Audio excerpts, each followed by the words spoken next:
வணக்கம் நண்பர்களே. இன்னும் ஒரு இனிய காலை பொழுதில் தீதும் நன்றும் நிகழ்ச்சியில் உங்களை சந்திப்பதில் மிக்க மகிழ்ச்சி அடைகிறேன். இந்த செப்டம்பர் 5ஆம் தேதி இன்றைய தினம் ஒரு முக்கியமான தினம். அதுதான் ஆசிரியர்கள் தினம். இந்த செப்டம்பர் 5ஆம் தேதி நாடு முழுக்க ஆசிரியர் தினம் மிக சிறப்பாக கொண்டாடப்படுகிறது. ஏன் இந்த செப்டம்பர் 5ஆம் தேதி இந்த ஆசிரியர் தினம் கொண்டாடப்படுகிறது என்று சொன்னால், கல்வி தொடர்பான சிந்தனைகளுக்கு மிகவும் முக்கியம் கொடுத்த நம்முடைய முன்னாள் குடியரசுத் தலைவர், அவர்தான் இந்தியாவின் முதல் துணை குடியரசுத் தலைவராகவும் இரண்டாவது குடியரசுத் தலைவராகவும் அவர் பதவி வகித்தார். அவருடைய பிறந்த நாளை முன்னிட்டு அவர் கல்விப் பணிகளுக்காக அவர் ஆற்றிய பங்களிப்பை நினைவுகூரும் விதமாக இந்த செப்டம்பர் 5ஆம் தேதியை ஆசிரியர்கள் தினமாக நாடு முழுக்க கொண்டாடுகிறோம். ஆனால் இந்த ஆசிரியர் தினம் என்பது நமக்கு சொல்லக்கூடிய செய்திகள் பற்பல இருக்கின்றன. ஆசிரியர்களுடைய பொறுப்புகள், கடமைகள், ஆசிரியர்களுடைய முக்கியத்துவம், இது எல்லாமே. இப்பொழுதெல்லாம் நிறைய ஆசிரியர்களை பார்க்கிற போது அவர்கள் வருத்தத்தோடு சில விஷயங்களை சொல்கிறார்கள். எங்களை மாணவர்கள் இப்பொழுதெல்லாம் ஆசிரியர்கள் என்று கருதுவதில்லை, ஒரு ஸ்டாஃப், ஒரு பணியாளர் என்று தான் கருதுகிறார்கள் என்றெல்லாம் சில ஆசிரியர்கள் சொல்ல கேட்டிருக்கிறேன். காலம் மாறுதலின் போது எல்லாமே வெறும் தொழிலாக மட்டுமே, அதாவது பணம் கொடுத்து செய்கிற ஒரு வேலையாக மட்டுமே பார்க்கப்படுகிற ஒரு காலகட்டத்திற்கு நாம் வந்துவிட்டோம் என்பது உண்மை. ஆனாலும் கூட வேறு எந்த பணியையும் விட ஆசிரியர் பணியில் அதனுடைய முக்கியத்துவம் என்பது, அது வகிக்கக்கூடிய தாக்கம் என்பது மிக பிரம்மாண்டமானதாக இருக்கிறது. அப்படி பார்க்கிற போது ஆசிரியர்களும் சரி, மாணவர்களும் சரி, அதை வெறும் ஊழியத்திற்கான ஒரு பணியாக மட்டும் கருதாமல், அது ஒரு தலைமுறையை, ஒரு ஆளுமையை வார்க்கிற ஒரு பணியாக ஆசிரியர்கள் அதை கருத வேண்டும் என்பதுதான் இந்த ஆசிரியர் தினத்தின் மூலமாக நாம் அடையக்கூடிய ஒரு செய்தி. அப்படி இருக்கிற போது நாம் ஆசிரியர்களுடைய ஒரு பொறுப்பு என்பது, ஒரு மனிதன் அவர் ஒரு கிட்டத்தட்ட தன் வாழ்நாளில் ஒரு 20 வருடங்கள், ஒரு 15லிருந்து 20 வருடங்களே ஆசிரியர்களோடு தான் செலவிடுகிறார். அவருடைய பெரும்பகுதி நேரம் ஆசிரியர்களோடு கழிகிறது. அப்படி பார்க்கிற போது ஒரு ஆசிரியர்கள், ஒரு சிறந்த ஆசிரியர்கள் மாணவர்களிடம் சிறந்த தாக்கத்தை ஏற்படுத்த முடியும். இன்றைக்கு ஆசிரியர்கள் மட்டுமல்ல, புற உலகில் அவர்களுக்கு பல்வேறு தாக்கங்கள் இருக்கின்றன. சமூக ஊடகங்கள் வழியாகவும், வேறு பல கேளிக்கைகளின் வழியாகவும், அல்லது கலாச்சார மாதிரிகளின் வழியாகவும் மாணவர்கள் பல்வேறு தாக்கங்களுக்கு உட்பட்டாலும் கூட, சிறந்த எண்ணங்கள், சிறந்த சிந்தனைகளை சார்ந்து ஒரு சிறந்த ஆசிரியர் மாணவர்களை இன்ஃப்ளூயன்ஸ் செய்ய முடியும், தாக்கம் ஏற்படுத்த முடியும் என்பது உண்மை. அப்படி சிறந்த ஆசிரியர்களால் தொடர்ந்து சிறந்த மாணவர்கள் உருவாக்கப்பட்டிருக்கிறார்கள். அப்படி பார்க்கிற போது ஆசிரியர்களுடைய ஆளுமை திறன் மேம்பட வேண்டும். அவர்கள் புதிய விஷயங்களை கற்றுக்கொள்ள வேண்டும். அவர்கள் மாணவர்களிடமிருந்து கற்றுக்கொள்ள வேண்டும். உளவியல் அறிந்தவர்களாக இருக்க வேண்டும். புதிய சிந்தனைகளை அறிந்தவர்களாக இருக்க வேண்டும். முற்போக்கான எண்ணம் கொண்டவர்களாக இருக்க வேண்டும். எல்லாவற்றையும் விட, ஒரு சில மாணவர்கள் சரியாக படிக்கவில்லை என்றாலோ, அல்லது அவர்களால் ஒரு சரியாக பெர்ஃபார்ம் பண்ண முடியவில்லை என்றாலோ, அவர்களை தண்டிப்பதற்கு பதிலாக நம்முடைய கற்பித்தலில் ஏதேனும் பிரச்சனை இருக்கிறதா என்பதையும் ஆசிரியர்கள் சோதித்து கொள்ள வேண்டும். ஆசிரியர்கள் தேங்கி நின்றுவிடக்கூடாது.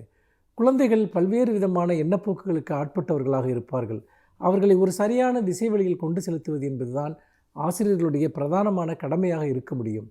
அந்த வகையில் பார்க்கிற போது புறச்சூழல்கள் என்னவாக இருந்தாலும் சரி, இன்றைக்கு ஆசிரியர்களுடைய பங்கு என்பது மிகப்பெரியதாக இருக்கிறது. குழந்தைகளை தண்டிப்பதன் வழியாகவோ, அல்லது ஒரு இவர்கள் ஏற்க முடியாத செயல்களில் ஈடுபடுகிற குழந்தைகளை புறக்கணிப்பதன் மூலமாகவோ அதை அவர்கள் மனங்களை வெல்ல முடியாது.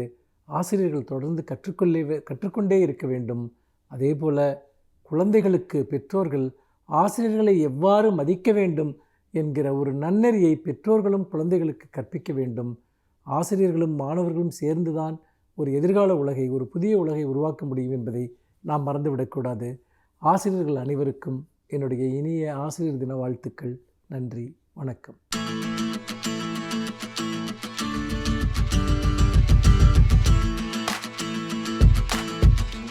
வணக்கம் நண்பர்களே. இன்றைக்கு ஒரு வித்தியாசமான எழுத்தாளர் எழுதிய ஒரு நல்ல புத்தகத்தினுடைய தகவல்கள் பற்றி பார்க்க போகிறோம். டாக்டர் ரிச்சர்ட் கால்சன், இவரை பற்றி நீங்கள் கேள்விப்பட்டிருக்கீங்களா இல்லையான்னு தெரியாது. 20ஆம் நூற்றாண்டின் இறுதியிலும் 21ஆம் நூற்றாண்டின் தொடக்கத்திலும், அதாவது சமீப காலம்னா ஒரு 20 ஆண்டுகள் இடைவெளியில் மிகப்பெரிய தன்முனைப்பு பேச்சாளராக அறியப்பட்டவர் டாக்டர் ரிச்சர்ட் கால்சன், அமெரிக்கர். இவர் எழுதிய ஒரு அற்புதமான புத்தகம் 1997 வெளிவந்த புத்தகமாக இருந்தால் கூட, நம்ம 23-24 ஆண்டுகள் கழிச்சு நீங்கள் பார்க்குறப்ப கூட புதுசாக, ஃப்ரெஷ்ஷாக, இன்றைக்கும் பயன்படக்கூடிய நிலையில் இருக்கக்கூடிய ஒரு அற்புதமான புத்தகம், மிக அதிக விற்பனையான புத்தகம். அந்த புத்தகம் பற்றி தான் பார்க்க போகிறோம். Don't sweat for small stuff. Don't sweat for small stuff அப்படின்னா சின்ன சின்ன விஷயங்களுக்காக ரொம்ப அழுத்துக்காதீங்க அப்படின்றதான் சொல்கிற விஷயம். அப்படின்னா என்னென்னா, உங்களுடைய இலக்கை அடைகிற போது நிறைய மெனக்கெட்டு ஸ்ட்ரெஸ்ஸை வளர்த்துக்கலாம் செய்யாதீங்க, ரிலாக்ஸாக இலக்கை அடைங்க அப்படின்றதான் அந்த புத்தகத்துடைய சாராம்சம். இது மக்களுக்கு நிறைய பிடிச்சி போச்சு இந்த புத்தகம். அதனால் 135 நாடுகளில் அந்த புக்கு வித்துட்ருக்கு. 31 மொழிகளில் மொழிபெயர்க்கப்பட்டிருக்கு. நியூயார்க் பெஸ்ட் செல்லிங் லிஸ்ட்டில் 2 வருஷம் முதல் இடத்துல இருந்தது. அந்தளவுக்கு புகழ்பெற்ற புத்தகம் don't sweat the small stuff. அதாவது அதுவரை வந்த புத்தகங்கள்லாம் என்ன சொல்லிட்டு இருந்தாங்கன்னா, இலக்கை அடையணும், வாழ்க்கையில் வெற்றி பெறணும்னா கடுமையாக உழைக்கணும், மிகப்பெரிய ரிஸ்க் எடுக்கணும் அப்படின்லாம் சொல்லிட்டு இருந்தாங்க. அந்த சித்தாந்தத்தை போட்டு உடைச்சிட்டு டாக்டர் ரிச்சர்ட் கால்சன் என்ன சொல்கிறாரு, ரிலாக்ஸ்டாக இலக்கை அடையலாம்ப்பா, இலக்கை அடைவது என்பது அவசியம்தான், மெனக்கட்டுக்க வேண்டியதில்லை, ரிலாக்ஸ்டாக பண்ணலாம், ஸ்ட்ரெஸ் இல்லாமல் இலக்கை அடையலாம், அதுக்கு நான் வழி காமிக்கிறேன் வாங்க அப்படின்னு சொல்லி எழுதின புத்தகம் தான் இந்த புத்தகம். இந்த புத்தகம் வந்து ரொம்ப ஒரு எளிமையான நடையில் எழுதப்பட்டிருக்கக்கூடிய புத்தகம், ஒரு அருமையான புத்தகம், படிப்பவருக்கும் எளிய முறையில் நம்மளும் அடையலாமே நம்ம இலக்கை அப்படின்னு யோசிக்க வைக்கிற புத்தகம். இந்த புத்தகத்தில் என்ன சொல்கிறார் அப்படின்னா, ரொம்ப அடிப்படையில் சொல்லணும்னா, நல்ல மனிதராக இருங்க, ரொம்ப ஸ்ட்ரெயின் எடுத்துக்காதீங்க, நீங்கள் இலக்கை அடைய வேண்டும் என்பது அவசியம்தான், அதுக்கு ரொம்ப கஷ்டப்படாதீங்க, ரிலாக்ஸ்டாக இலக்கை அடைங்க, அதே சமயம் மனிதாபிமானத்தோட வாழ்க்கையை வாழுங்க, உங்களுடைய வேலைகளில் நிறைய விஷயங்களை நீங்கள் குறைச்சிக்கோங்க, தேவையில்லாமல் நிறைய நீங்கள் எல்லாருக்கும் அது பண்ணுறேன் இது பண்ணுறேன் போய் ஒம்பளை மாட்டிக்காதீங்க, நேரத்தை எழுந்துடாதீங்க, ஸ்ட்ரெஸ்ஸை இழுத்துக்காதீங்க, நீங்கள் உங்கள் செயல்களை திரும்ப திரும்ப திரும்ப அனாலிசிஸ் பண்ணி நீங்கள் செய்கிற கரெக்டாக யோசிச்சு பண்ணுகிற போது வாழ்க்கை இன்பமாக இருக்கும், எளிமையாக நீங்கள் இலக்கை அடைய முடியும் அப்படிங்கிறார். நிறைய உதாரணங்கள் சொல்கிற சில முக்கியமான விஷயங்களை சொல்கிறேன். என்ன சொல்கிறாரு, நம்ம வந்து நம்முடைய லீடர்ஷிப் குவாலிட்டி காமிக்கிறக்காக நான் நிறைய பேருக்கு உதவ போகிறேன், நிறைய பிரச்சனைகளை தீர்க்க போகிறேன் அப்படிலாம் போய் நமக்கு சம்மந்தம் இல்லாத நிறைய விஷயங்களை தலையிடுறோம். நமக்கு சம்மந்தமே இல்லாத அரசியலை பற்றி நிறைய நேரம் பேசுகிறோம், திரைப்படங்களை பற்றி நிறைய நேரம் பேசிகிட்டு இருக்கோம், நிறைய கட்ட பஞ்சாயத்து பண்ணுறோம், நிறைய பேர் நான் உதவ போகிறேன் பேர் வழின்னு போய் அவங்க பிரச்சனையில் மூக்க நினைக்கிறோம், அவங்க அனுமதி இல்லாமல் அவங்க பிரச்சனையை தீர்க்கிறேன்னு சொல்லி அவங்களை உதவ போகிறோம். இதெல்லாம் தேவையில்லாத பிரச்சனைகளை உங்களுக்கு இழுத்து போடும், உங்களுடைய வாழ்க்கையை நிம்மதியை குறைத்து விடும். அதுக்காக பிறருக்கு உதவவே கூடாது, பிறருடைய பிரச்சனையை நீங்கள் தீர்க்கவே கூடாதுன்னா சொல்ல வரல. யாராவது உங்களை தேடி வந்தாங்கன்னா அவங்களுக்கு மட்டும் சின்ன சின்ன உதவிகளை பண்ணுங்கள்.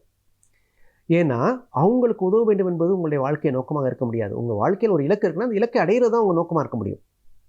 ஆக அந்த இலக்கு என்ன, அது சார்ந்து நீங்கள் பயணிக்கலாம். பயணிக்கிறப்ப ரொம்ப வேகம்லாம் தேவையில்லை, நிதானமாக ரிலாக்ஸ்டாக அந்த இலக்கை சென்றடைகிற பயணமும் இனிமையாக இருக்க வேண்டும். இலக்கை அடைஞ்ச பிறகு தான் சந்தோஷமாக இருப்பேன் நீங்கள் இருக்க வேண்டிய அவசியம் இல்லை. இலக்கை நோக்கி பயணிக்கிற பயணமும் மகிழ்ச்சியானதாக இருக்க வேண்டும், ரிலாக்ஸ்டாக பண்ணுங்க அப்படிங்கிறார். யாராவது வந்தாங்கன்னா சின்ன சின்ன உதவிகள் பண்ணுங்கள், அன்பாக காது கொடுத்து கேளுங்க, 4 பேர் பேசுனாங்கன்னா காது கொடுத்து கேளுங்க, அவங்களுக்கு முடிஞ்சால் சின்ன சின்ன உதவிகள் பண்ணுங்கள், அவங்க கேட்டாங்கன்னா பண்ணுங்கள், மனிதாபிமானத்தோடு இருங்க, ஒரு கைண்டாக இருங்க, அதாவது ரூல்ஸ் பேசாமல் ஒரு அன்போடு இருங்க, உங்களை சுற்றி இருக்க மனிதர்களை நேசிக்க கற்றுக்கொள்ளுங்கள். அதெல்லாம் வந்து உங்களுக்கு வந்து ஸ்ட்ரெஸ்ஸை குறைக்கும், ஒரு நல்ல மனிதராக இந்த உலகத்திற்கு உங்களை எடுத்துக்காட்டும். அதெல்லாம் உங்களை இலக்கு நோக்கி அழைத்து செல்வதற்கான நிறைய பலங்களை கொடுக்கும், பலன்களையும் பலத்தையும் கொடுக்கும்ன்றார். அந்தளவுக்கு ஒரு அற்புதமான விஷயமாக வாழ்க்கையை அனுபவித்து அந்தந்த நிமிஷங்களில் ரசித்து வாழுங்கள். அப்படி வாழ்ந்தீர்களே ஆனால் வாழ்க்கை இன்பமயமாக இருக்கும் அப்படின்றார். அவர் என்ன சொல்கிறாரு, காரில் போகிறது மாதிரி தான் வாழ்க்கை. இலக்கு வெளியில் இருக்குது, நீங்கள் காருக்குள்ளே இருக்கீங்க, காருக்கு உள்ளே இருந்துட்டு வெளி உலகத்தை பார்க்குறீங்க, வெளி உலகத்தில் இருக்கக்கூடிய விஷயத்தை அடையிறீங்க. அது மாதிரி தான் வாழ்க்கையே இருக்கணும். ஆனால் நம்ம என்ன பண்ணுறோம், தலைகீழாக பண்ணிகிட்டு இருக்கோன்றார். உதாரணத்துக்கு நம்ம படிக்கிறப்பயே நமக்கு என்ன தேவை, நமக்கு என்ன தெரியும், இல்லை நமக்கு என்ன பிடிக்கும் பார்த்து படிக்கிறது இல்லை. எந்த படிப்புக்கு நீங்கள் டிமாண்ட் அதிகம் அதை படிக்கலாமே அப்படின்னு சொல்லி அந்த வெளி உலகத்துக்கு ஏற்ற மாதிரி உங்களை மாற்றிக்க பார்க்குறீங்க. இங்கே தான் பிரச்சனை வருது. உங்களுக்கு என்ன பிடிக்குமோ அதை படிங்க. வேலைன்னு போகிறப்ப எந்த துறையில் இன்றைக்கி வேலை வாய்ப்பு அதிகமாக இருக்குது அப்படின்னு பார்த்து அந்த துறை சார்ந்து ஓடுறீங்க, தேவையில்லை. உங்களுக்கு என்ன வேலை செய்ய பிடிக்குமோ அந்த வேலையை பாருங்கள். கார் வாங்குறப்ப என்ன கார் இன்றைக்கி டாப்பில் இருக்குது அது நான் வாங்க போகிறேன் அப்படின்றீங்க, தேவையில்லை. உங்களுக்கு என்ன கார் பிடிக்கும், உங்கள் தேவை என்ன, காரில் போகணுமா, எவ்வளோ வேகத்தில் போகணும், அதுக்கான சின்ன கார் இருந்தால் கூட போகிறோம், அதை வாங்கிக்கங்க. ஆக உலகத்தில் என்ன நடக்குது, இது என்ன பெருசு, அதை நான் வாங்குவேன், இதை நான் வாங்குவேன், வெளியிலேருந்து யோசிக்காதீங்க, உங்கள் உள்ளேருந்து யோசிங்க. உங்களுக்கு என்ன தேவை, இது போருமே, நம்முடைய தேவை, நம்முடைய நோக்கம், நம்முடைய இலக்கை அடைய இது இருந்தால் நல்லா இருக்குமே, இப்படி யோசித்தீங்கன்னா நிம்மதியாக இருப்பீங்க. இழுத்து போட்டுட்டு மன அழுத்தங்களையும் மன ஸ்ட்ரெஸ்ஸு சொல்கிறோம்ல, மன அழுத்தம், ரத்த அழுத்தம் அதெல்லாம் எல்லாத்தையுமே நீங்கள் உருவாக்கிட்டு கஷ்டப்பட மாட்டீங்க. வாழ்க்கையை அமைதியாக இன்பமயமாக வாழ முடியும் அப்படின்றாங்க. இன்னொன்று, நிறைய பேர்ட்ட பர்ஃபெக்ஷன் எதிர்பார்க்காதீங்க. மக்கள், நம்மளை சுற்றியுள்ள மக்கள் பெர்ஃபெக்டாக இருக்க தான் மாட்டுறாங்க. அதனால் அதை அக்செப்ட் பண்ணிக்க கற்றுக்கங்க. மனிதர்களை ஏற்றுக்கொள்ள கற்றுக்கொள்ளுங்கள். தேவையில்லாமல் நடு ரோட்லேருந்து சண்டை போடாதீங்க, ஆர்கியூ பண்ணாதீங்க. ஒய்ஃபாக இருக்கலாம், பிள்ளைங்களாக இருக்கலாம், நண்பர்களாக இருக்கலாம். ஆர்கியூ பண்ணுறதுல அர்த்தமே இல்லை. சின்ன விஷயத்துக்கு விட்டு கொடுத்து போயிடுங்க. வேணுமா, ரைட், ஓகே, பண்ணிப்பா, உனக்கு பிடிக்குதா, பண்ணிக்கப்பா. இதில் நான் போய் நின்றுலாம் சண்டை போட வேண்டிய அவசியம்லாம் இல்லை. இப்போ ரோட்டில் போகிறீங்க, ஒருத்தன் மோதிட்டான், சரிப்பா, அடிபட்டுச்சாப்பா, பார்த்து போப்பா, போயிட்டே இருங்க. ஏன் வண்டியில் எப்படி மோதினா, நான் கரெக்டாக தான் வந்தேன், நீ தெரியாமல் வந்தேன், சண்டை போட்டுருந்தீங்கன்னா என்ன ஆகும்? அன்றைக்கி பொழப்பு கெடும். அது தேவையில்லைங்கிறார். விட்டு கொடுத்து போங்க. நான் அன்றைக்கி ஒருத்தர் வீட்டுக்கு போய் பார்த்தேன். பேஸ்ட்டு பின்னாடி இருந்து அவர் பிதுக்கிறாரு, பையன் நடுவில் பிதுக்கிறான், சண்டை வருது. பேஸ்ட் எப்படி தான் பிதுக்கணுன்றார். எப்படி பிதுக்கினா என்ன, பேஸ்ட்டு தானே, விட்டு கொடுத்து போங்க. சின்ன சின்ன விஷயங்களை விட்டு கொடுத்து போங்க. அதான் சொல்கிறார், don't sweat for small stuff. சின்ன சின்ன விஷயங்களுக்கு சண்டை போடாதீங்க, சின்ன சின்ன விஷயங்களுக்கு வியர்வை சிந்தாதீர்கள். நீங்கள் பெரிய இலக்கிற்காக பிறந்தவர், பெரிய போர்க்களத்தில் போரிடுவதற்காக நீங்கள் பிறந்தவர். அப்படிங்கிறப்ப சின்ன சின்ன சண்டைகளில் உங்களை தொலைத்து விடாதீர்கள்ன்றார். ரொம்ப அருமையான வாசகங்க, எழுதி வச்சுங்க. சின்ன சின்ன சண்டைகளில் உங்களை தொலைத்து விடாதீர்கள். நீங்கள் பெரிய போர்க்களங்களுக்காக பிறந்தவர். அது ரொம்ப முக்கியம். அந்த சண்டையிடக்கூடிய போர்க்களம் உங்களுக்கு தகுதி இல்லாததாக இருந்துச்சு, விட்டுட்டு போயிடுங்க. சின்ன சின்ன சண்டையெல்லாம் போட்டு, இந்த வீட்டில் நம்ம டாய்லெட்டில் ரெஸ்ட் ரூமில் தண்ணி வைக்கல வாளியில் அப்படின்னு தரும் சண்டை நடக்கிற வீடெல்லாம் இருக்குது. அதெல்லாம் தேவையில்லை. வைக்கல அவ்வளோதான், ஓகே ஃபைன், அப்புறம் என்ன, அடுத்து என்ன? இதில் போய் நம்ம சண்டை போட்டுறக்கூடாது. நான் யார் தெரியுமா அப்படின்னு. செக்ரட்டரி நோட் எடுத்துகிட்டு வரல அப்படின்னு சொல்லி நான் திட்டிருக்கக்கூடாது. நோட் எடுத்துகிட்டு வரலையாமா, நாளைக்கு நோட் எடுத்துகிட்டு வா, முடிஞ்சு போச்சு. நிறைய விஷயங்களை நீங்கள் அனாலிசிஸ் பண்ணி ரொம்ப பெர்ஃபெக்ஷன் எதிர்பார்க்காமல் போனீங்கன்னா வாழ்க்கை இனிமையாக இருக்கும் அப்படிங்கிறார். அதனால் போகிற போக்கில் வாழ்க்கையை ஏற்றுக்கங்க. ரொம்ப மெனக்கடாதீங்க, கஷ்டப்படாதீங்க, உங்களையும் கஷ்டப்படுத்திக்காதீங்க. சுற்றியுள்ள மனிதர்களை சந்தோஷமாக வைத்துக்கொள்ளுங்கள். அப்படி செய்கிற போது நீங்கள் இலக்கை அடைவதில் வலியே தெரியாது, அழகாக அடைஞ்சிடலாம், கஷ்டமே கிடையாது அப்படின்றார். வாழ்க்கை எவ்வளோ எளிமையாகவும் வாழ முடியுமா அப்படின்றத நீங்கள் இந்த புத்தகத்தை படித்து முடிச்சோட உங்களுக்கு உணர்வீங்க. அவ்வளோ நல்ல கருத்துக்களை நிறைய சொல்லியிருக்காரு.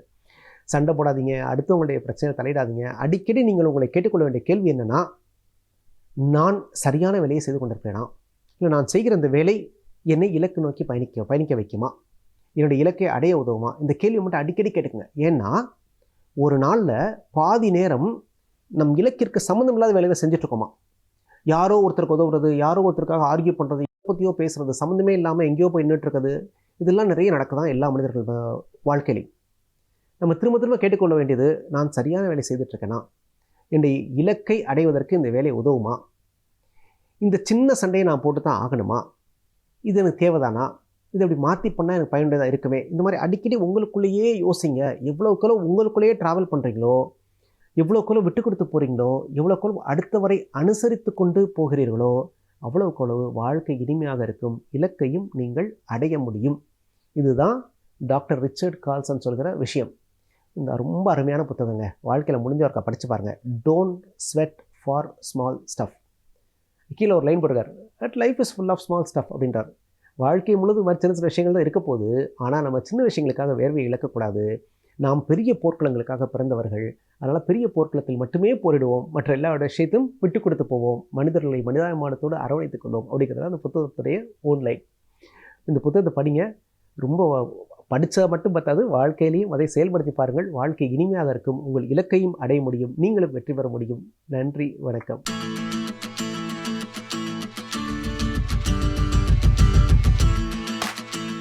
அனைவருக்கும் என் அன்பு வணக்கம்.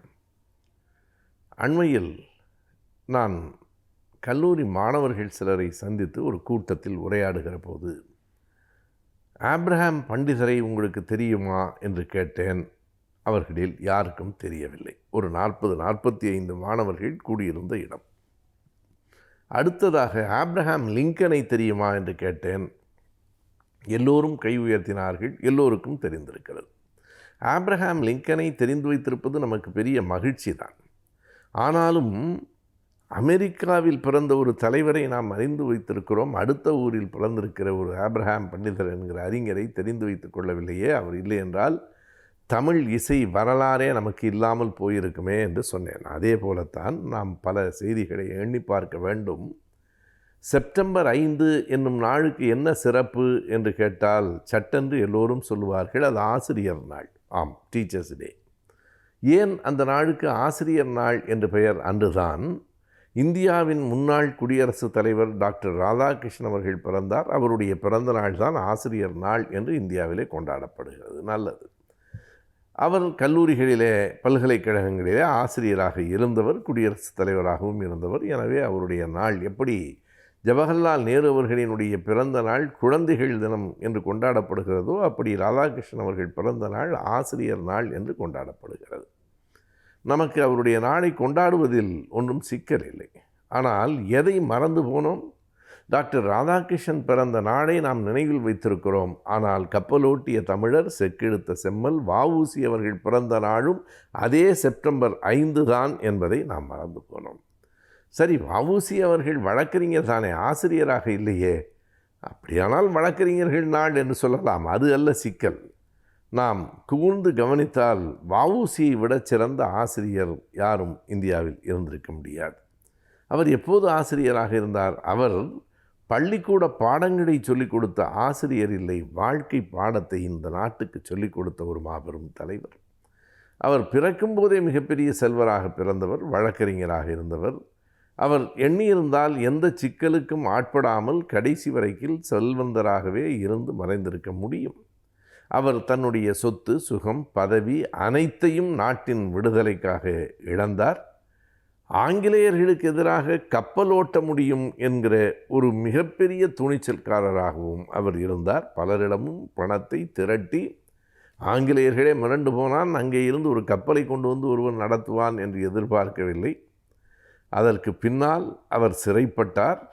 அவருக்கு 40 ஆண்டுகள் சிறை தண்டனை வழங்கப்பட்டது. ஆனாலும் அவருடைய உடல்நிலையை கருதி 6 ஆண்டுகளில் அவர் விடுதலையானார். 1908 ஆண்டு கைது செய்யப்பட்டு 1914 ஆண்டு அவர் வெளியிலே வந்தார். அந்த சிறைவாசம் என்பது இப்போது இருப்பது போல சாதாரணமானது என்று நாம் சொல்லிவிட முடியாது. மிக கொடுமையானது, சித்திரவதைகளுக்கு உள்ளானது.